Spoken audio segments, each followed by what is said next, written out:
what I'm going to do is go into present mode here. And once I've done that, if somebody could just confirm for me, either by saying it out loud or by using the chat function, that you can see what I'm presenting. And otherwise, just give me the green light and I can continue.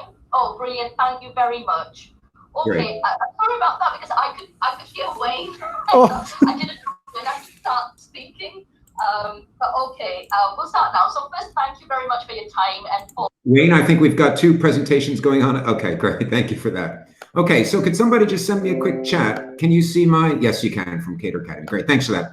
So I think the overall theme here is if we can do it, so can you. And so I've entitled this presentation 0 to 60 in 6 seconds, or how we learn to love remote learning. Fans of the old film Dr. Strangelove may understand the play on words there. If you had to pick a head teacher who's less likely to engage with remote learning than me, I think you'd have a difficult time finding them. And it's one of the things I'm going to talk about. You would have to drag me kicking and screaming to the use of most IT in teaching. I'm quite old school, but the children have to come first, and needs must. And we found that every day in this pandemic, haven't we? That we have to be flexible and adapt what we do. So I'm going to walk you through really the journey that we have had since March 2020. And you can see the slide titled from 0 to 20. Now, as I flip between screens, the way the present function works on Google Meet, as far as I can tell, as I flip between screens, I won't actually see the chat function very well. So if you want to just shout out, that's fine as well, in case I miss it. And then I'm going to walk you to where we are today and how we got there, and try to give you some useful tips for, how to get your staff and your parents, your students to the point where actually you can use this stuff pretty effectively. And our school really now is at the point where, whether the kids are in the building or out of the building, whether the teachers are in the building or out of the building, we can offer really pretty similar, hopefully high quality lessons using live links, etc. We can even cover lessons. If one teacher is teaching a lesson and there's a cover teacher in a different room, we can do both of those at the same time. So we've got a reasonable facility to this stuff. And if you'd asked me back in March 2020, I would have said there's just no way that's going to happen. So our first steps from 0 to 20. You may remember this headline back in March 2020, and we were all sort of scrabbling around to figure out what we were going to do and how we were going to teach the children and keep them safe. And shortly after that, you may remember getting the children of key workers, vulnerable children, back in the building, and then year 10s after that. So in our favor, I have great staff who are experienced with putting homework on the VLE. I'm going to try to avoid using the names of particular products, but we had a good VLE, staff used to putting homework on it, and that was a regular thing for us. So we thought, okay, well, at least we have that to fall back on.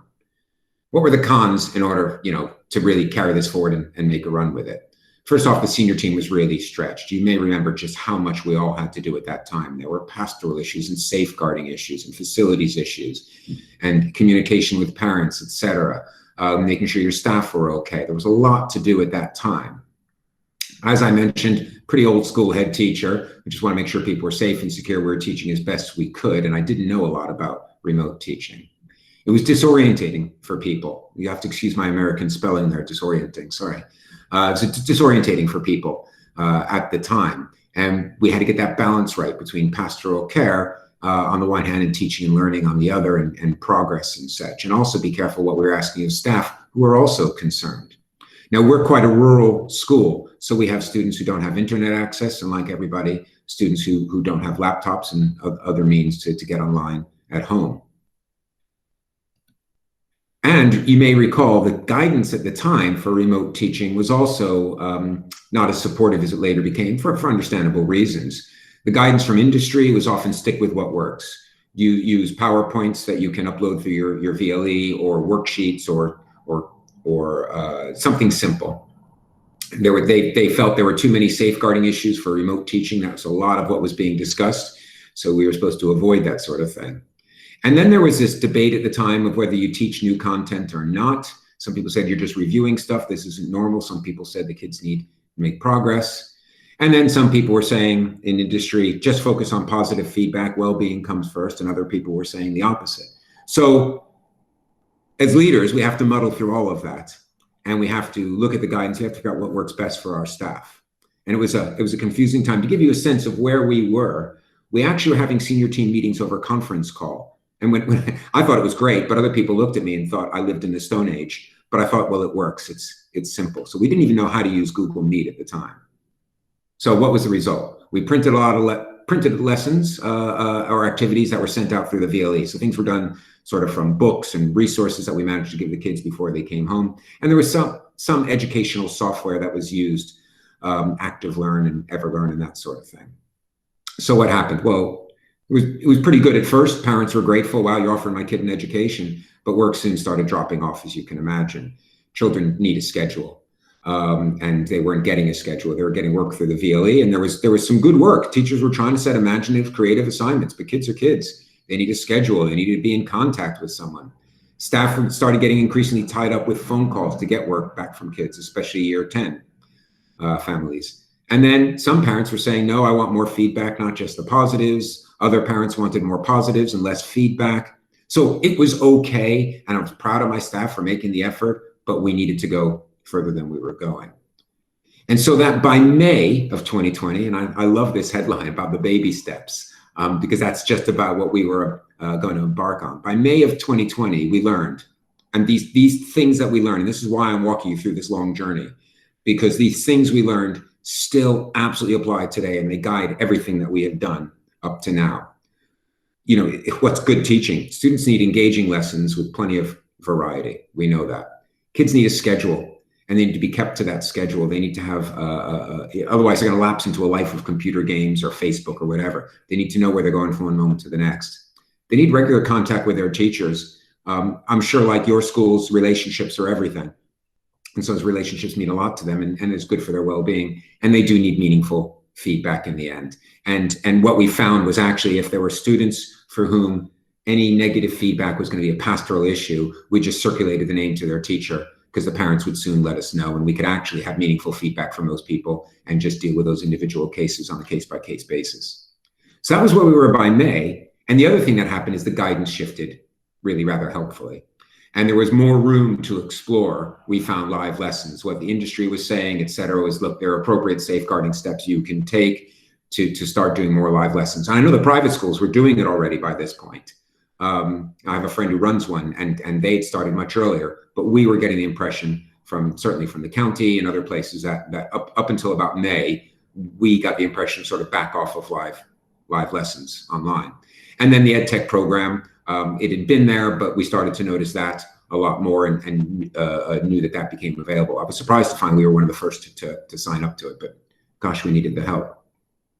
So that's May 2020. We thought we need to change. We need to change what we're doing. And then it was this very sudden acceleration. And I wanted to get it done before the summer. And I wanted to experiment as much, because I thought this game isn't about now. It's about getting ourselves ready for September. Yeah, we want to do the best we can for the next couple of months, but it's really about September. So we decided to dive in to remote teaching and put together this book that Wayne talked about a little bit before. Now, we decided also to just build on strengths. I had to find people who knew something about any of this stuff. So we had a PE teacher who was pretty good with screen recorded PowerPoints and writing on those. The head of ICT teaching was obviously helpful and knew different products we could use. Our network manager was brilliant, unbelievably good in creating screenshots and giving us access to different materials we didn't know about.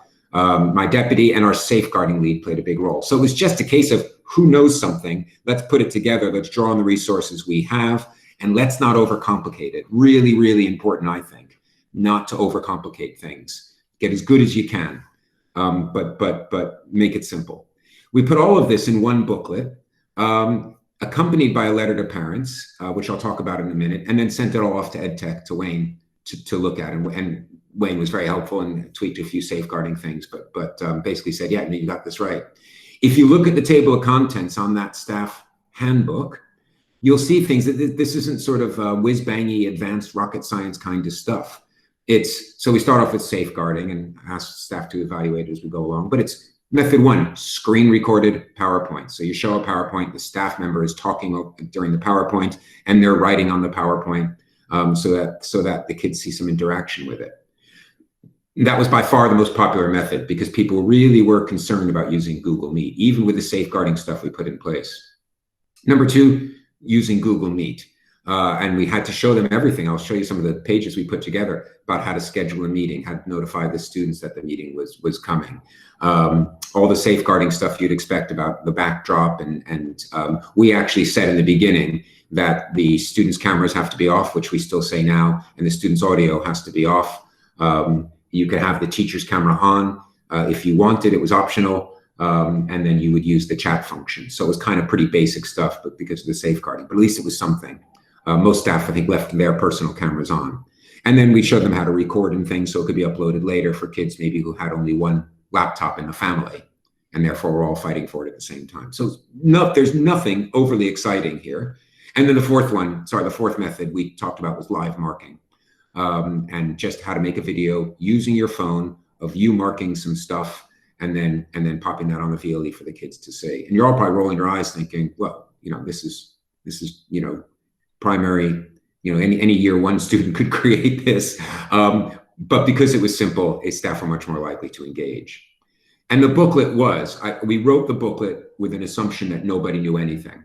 And every single step had a screenshot of what they had to do, from open PowerPoint to, you can see here, this is just a page from the booklet with how to create a screen recorded PowerPoint, circling the bits they had to know about.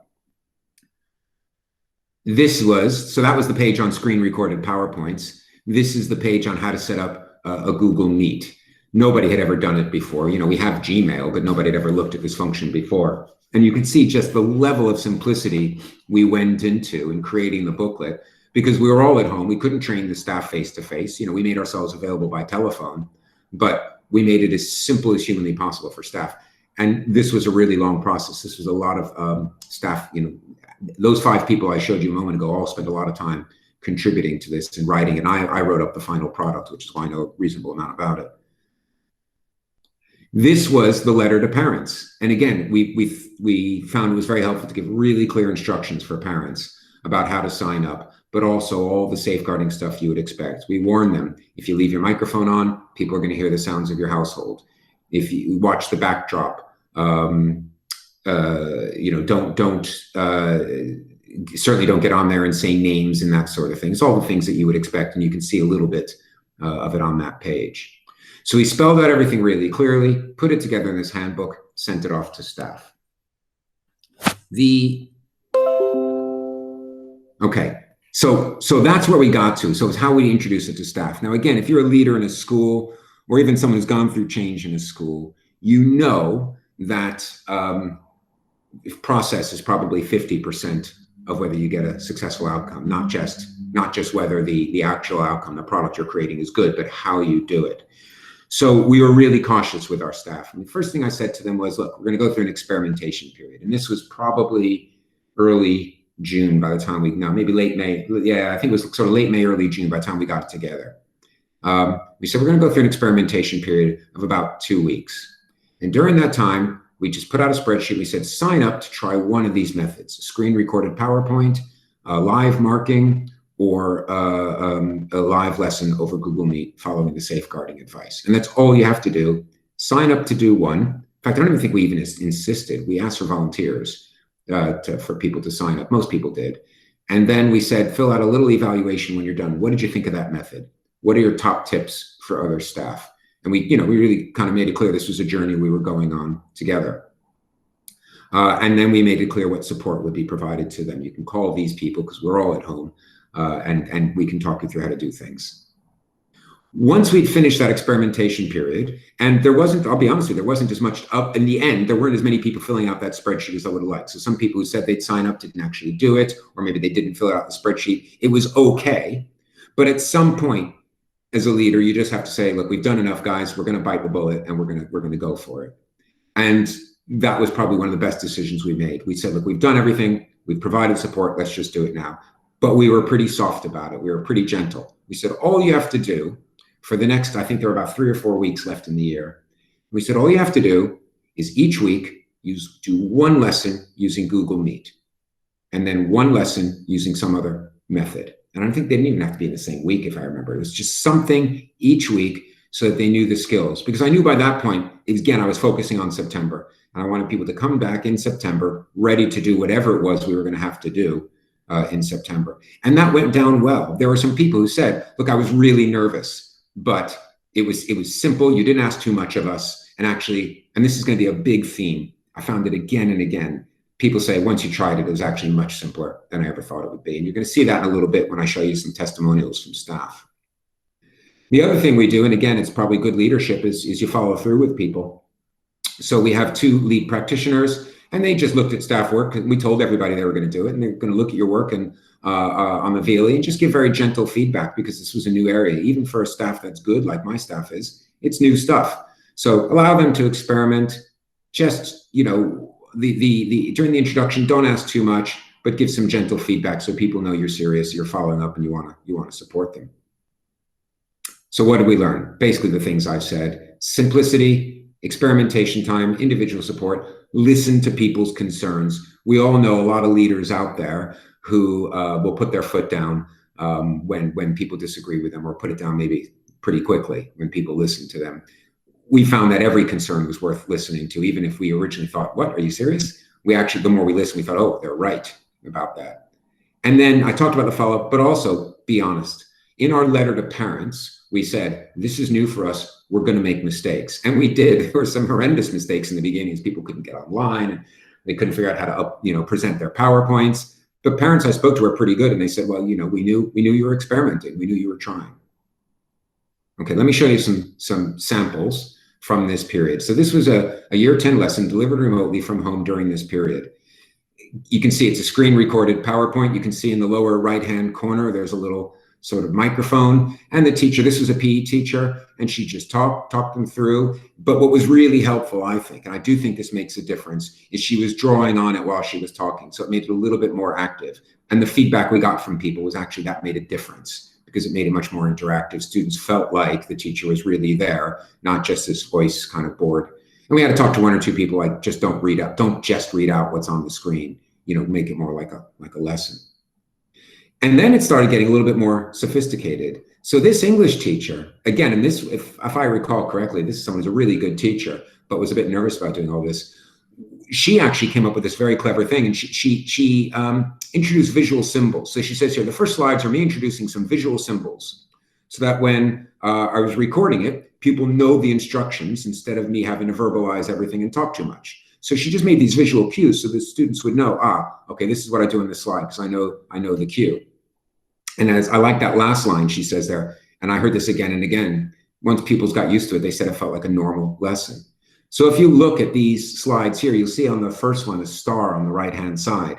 That's one of her cues. Oh, sorry, that first slide is the different symbols, but you'll see in the corner of that last slide, the little pencil writing stuff. And she just put these on the slides. And again, it made it much more simple. The students could see it. They knew what they had to do. And it wasn't just blah, blah, a teacher talking too much. So I liked the creativity and the innovation people were starting to bring to it. Once they got used to it, if we kept it simple, once we got used to it, people started to then run with it because they were good teachers.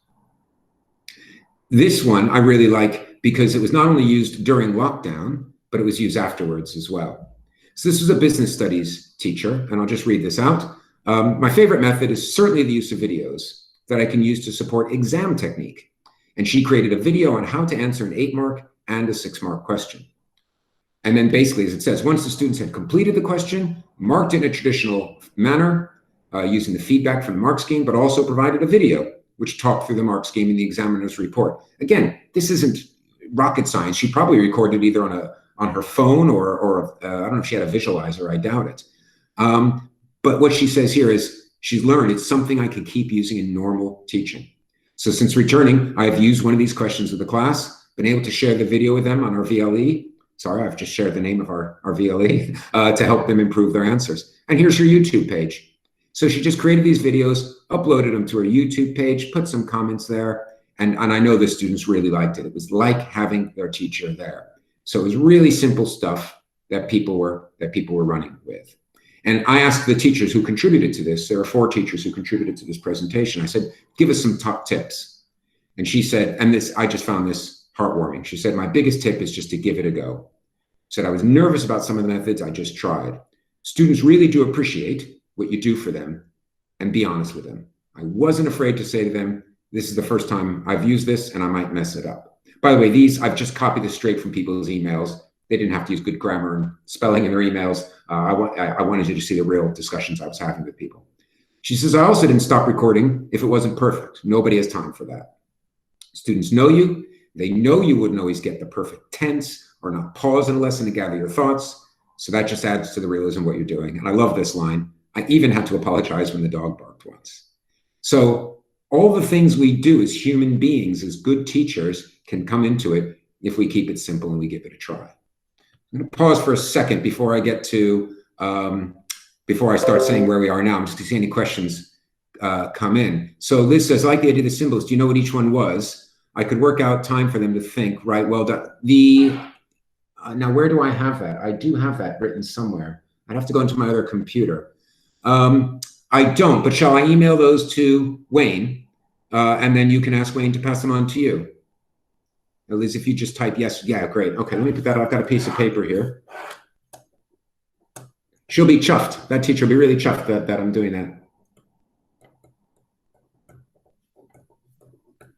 Great. Any other questions before I get to the next phase, which is kind of where we are now?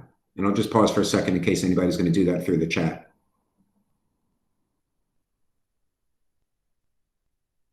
I'll pause for about 15 more seconds, so type quick.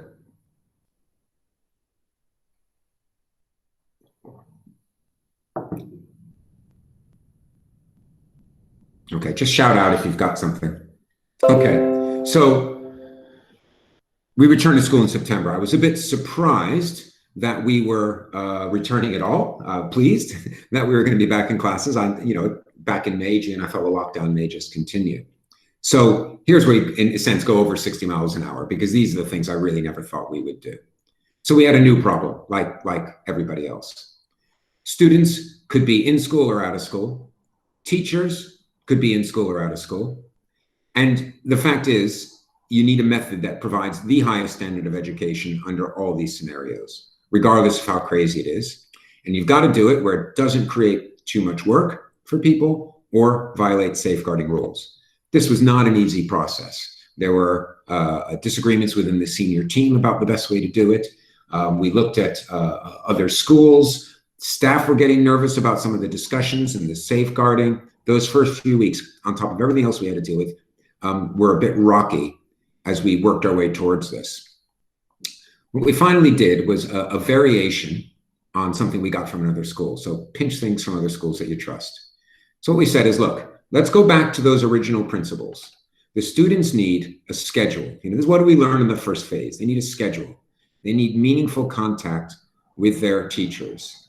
They need meaningful feedback, and they need variety. So what we said is, for every single lesson, because you don't know on any given day who's going to be in your class or out of your class the next day. So for every lesson, you just got to upload all your lesson materials to the VLE. Your PowerPoints or whatever you're using, put it on the VLE so that if kids are at home, they get the same experience. And then a link to a live lesson. And it should be audio only for safeguarding purposes. So the kids at home can't see you because at that point we were getting increasingly concerned that if they could see you, the camera might capture other students who are in the class. That's right. We don't want the camera to capture other students in the class that would be then broadcast home. So we said audio only. The idea was that, so I've seen this now, I walk around the school, I was walking around yesterday, absent teacher, and sure enough, I see that the students at home were logging on, the teacher was absent, and they were logging on. They were broadcasting their lesson. It was great to see their face. As a languages teacher, to see their face in front of the whole class on a screen, teaching French verbs. It was like, Big Brother in the nicest possible way, teaching this class. There was a cover teacher in there, just keeping the students going, and kids at home were logged on to the same lesson. So we actually had people in 3 different places learning from this lesson, whereas normally it would be a cover teacher, some printed materials, and some kids not there. So it's also allowed us to keep our standards high. Sorry. My apologies. And then if the teacher, a bigger problem, so it wasn't so much of an issue if the teacher is at home. A bigger concern was if the teacher is in the lesson. So because if the teacher's in the lesson, then you've got potential safeguarding issues of the kids if the teacher has to discipline, say, I'll go to the next slide. The issues like, well, what if the staff image is misappropriated? What if the teacher needs to discipline the kids who are sitting in front of them in the lesson? And that's a bit embarrassing. So, mom at home is watching as you're telling little Johnny that they have a warning or a detention. The time it takes to set up a lesson, that was another issue. So the bigger issues were actually for teachers who were in school at the time. So, you have to go into a new room because obviously the teachers are moving now, not the students. You have to go into a new room, set up your keyboard, get onto the VLE, find your lesson link, open that. It's a bit of a faff. Problems, parents watching the lesson. Staff were worried that our parents can start criticizing my teaching from home. Staff were worried about watering down the lesson in order to teach both the remote and the kids in front of them at the same time. They said, look, why don't I just offer the best experience possible to the kids in front of me? And we were concerned about kids or staff who didn't have materials at home.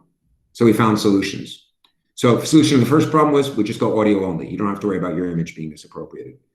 Students being disciplined, we just made it clear, turn off the mic. If you've got a class that's difficult, behavior's a problem, just turn off the mic. We'll deal with the parents if they say, or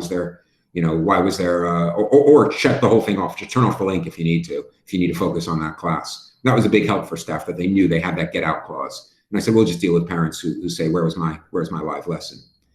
Time to set up the lesson. We just said to the students, have a reading book with you. If it takes a teacher 10 minutes to set up, just read while you're reading, while you're waiting for the lesson to start. Parents never watched lessons. I had one bit of feedback from a parent. It wasn't on a lesson. It was on that they couldn't get on. Other than that, all the feedback's been positive. Watering down the lesson, we just said, look, experiment with it. Let us know. Nobody ever came back to us with a problem. They just said it took some time to get used to. And in terms of laptops, we just checked them out. We ordered out of some of the government funding that was available. We just ordered about 10 extra laptops and we checked them out to people who need them. So there are always solutions. If you go slow, if you listen to people, if you take their feedback on board, if you keep it simple, you make room for people to be creative, you can solve all the problems and you can move things forward. So let me show you a few more examples and then I'll wrap this up. So here's a teacher who tried it. This guy's a fantastic history teacher. And I love the way he says, I found the concept scary as I am a Luddite, hates technology. And he gives some examples of things that went wrong. And I hope this is a comfort to schools, taking their steps into this. He says, I've ended calls instead of stopping recording. I've forgotten to record on one occasion, but carried on thinking it was on. And I've used chat when it felt inappropriate to talk. But actually, there was probably no time when he had to do that. He just didn't know yet. But I have learned that technology doesn't have to be feared. I've engaged with several students that I wouldn't have if I hadn't tried this. So that's a takeaway for us. The sense of personal achievement on being successful and the knowledge that a student has benefited is great. He said, my top tip is to focus on the class first when you're teaching. Look to the virtual, the kids at home second. If you're running the meet as your first priority, the tail is wagging the dog. And then last paragraph, he says, problems, you have to set it all up on the VLE, you have to point what you want them to do. But if you do all that and you ask them if they understand, if you knock the mic off and focus on the real lesson, check back on the kids at home, every few minutes, he said to me, it's going to work. Just a few little tips there. So for him to be able to do this and get used to it, again, says to me, everybody can do that. Math teacher, again, he wrote to me on the evening of when he had done it. He'd had and this is a really good tip as well. He'd had all his planning in place. As he said, he was ready. It was unexpected for him to stay home. Didn't realize he'd be staying home. I think he found out about 2 o'clock that day that he wasn't going to come in the next day. So he had everything ready for the lesson. And what was really helpful for him was having that person in the classroom. So we have a cover supervisor in school. And he said, when I logged on, the cover supervisor was there. They logged on to my link on Google Meet. And then I was sharing the retrieval practice starter. I controlled the screen. The cover supervisor made annotations on the classroom whiteboard so the kids could just follow along from both those things. Worksheets were distributed. He gave out the answers as they went along. As it says, answers were given to students at regular intervals in order for them to check their own work. And he said he did it. As it says, lessons were delivered throughout the day to both Key Stage 3 and Key Stage 4 with non-specialist support from supply teachers. And again, love this line. If this is the new normal, then actually it's not as scary as one might have thought it. And then he signed his name, I took his name out, teacher of mathematics. And again, a great line, like our dog barking line before. The first teacher in the school to teach his classes from his kitchen table. So, and that's his lesson. And you look at that and you think that looks like a normal lesson. And that's because he prepared it in advance and then just delivered it from home when he had to do it. So there wasn't a lot of extra work for teachers. The safeguarding was sorted. The kids knew what to do. It's just becoming part of our practice. So what have we learned? And by the way, at the start of this, just 2 seconds before I started, somebody sent me a link to free non-copyright images, and I quickly replaced all the 3 or 4 of my images with those. So thank you for whoever sent me that link, because I did replace a couple of images when I found out this was going to be recorded. So what have we learned? Keep it simple. Take staff concerns seriously. Provide drop-in sessions. A lot of people won't use them, but at least they know they're there. Provide handbooks, provide individual support. Trumpet successes, which we did in staff briefings. People will not believe what they can do, and then it becomes normal. And then finally, what we've discovered is this is going to affect our teaching in the long term, right?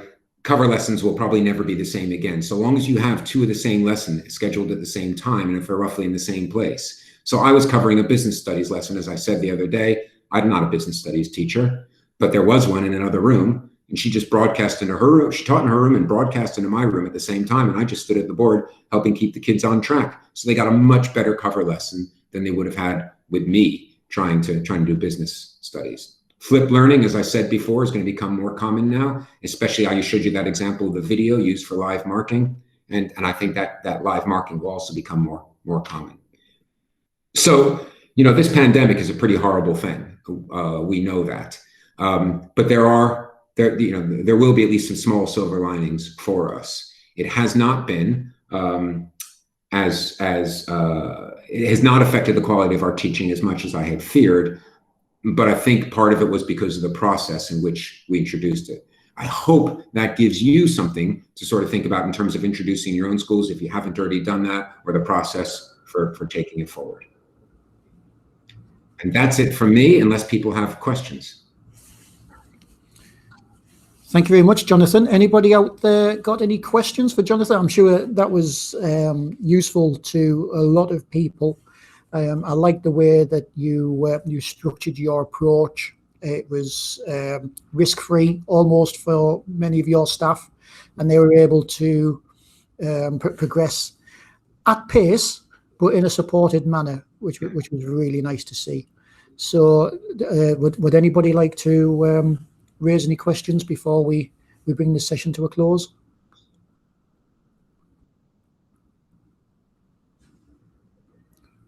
Jonathan, I think you've stunned them all.